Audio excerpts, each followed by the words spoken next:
what was happening and deal with what would be coming at me unless I studied past analogous periods, which led me to study the rises and declines of empires, their reserve currencies, and their markets.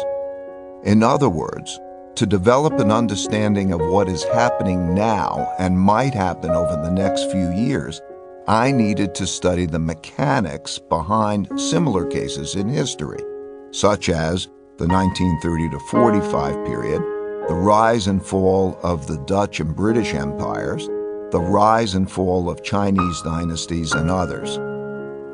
To be clear, while I am describing these cycles of the past, I'm not one of those people who believes that what happened in the past will necessarily continue in the future without understanding the cause-effect mechanics that drive changes.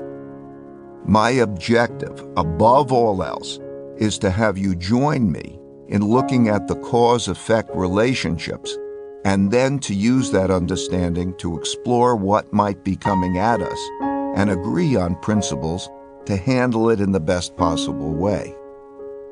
I was in the midst of doing these studies when the COVID-19 pandemic struck, which was another one of those big events that never happened in my lifetime, but happened many times before. Past pandemics became a part of this study and showed me that surprising acts of nature, diseases, famines, and floods, need to be considered as possibilities because those surprising big acts of nature that rarely come along were, by any measure, even more impactful than the biggest depressions and wars.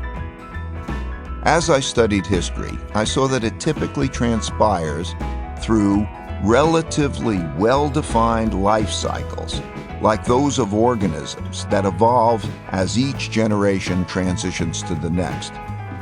In fact, the history and the future of humanity can be seen as just the aggregate of all the individual life stories evolving through time. I saw these stories flow together as one all-encompassing story from the beginning of recorded history up to this moment, with the same things happening over and over again for basically the same reasons while still evolving. By seeing many interlinking cases evolve together, I could see the patterns and the cause-effect relationships that govern them and could imagine the future based on what I learned.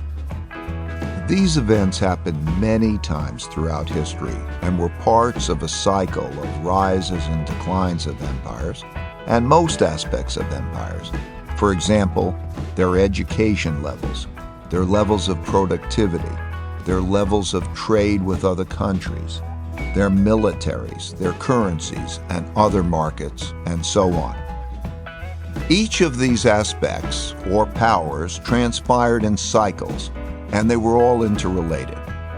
For example, nations' levels of education affected their levels of productivity, which affected their levels of trade with other countries, which affected the levels of military strength required to protect trade routes, which together affected their currencies and other markets, which affected many other things.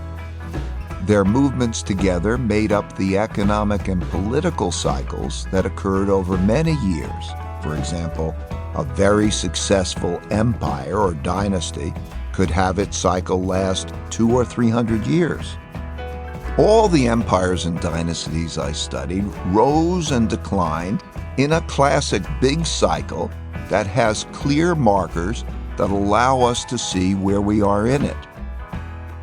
This big cycle produces swings between first, peaceful and prosperous periods of great creativity and productivity that raise living standards a lot, and, alternatively, depression, revolution, and war periods when there is a lot of fighting over wealth and power and a lot of destruction of wealth, life, and other things we cherish. I saw that the peaceful, creative periods last much longer than the depression, revolution, war periods, typically by a ratio of about 5 to 1. so one could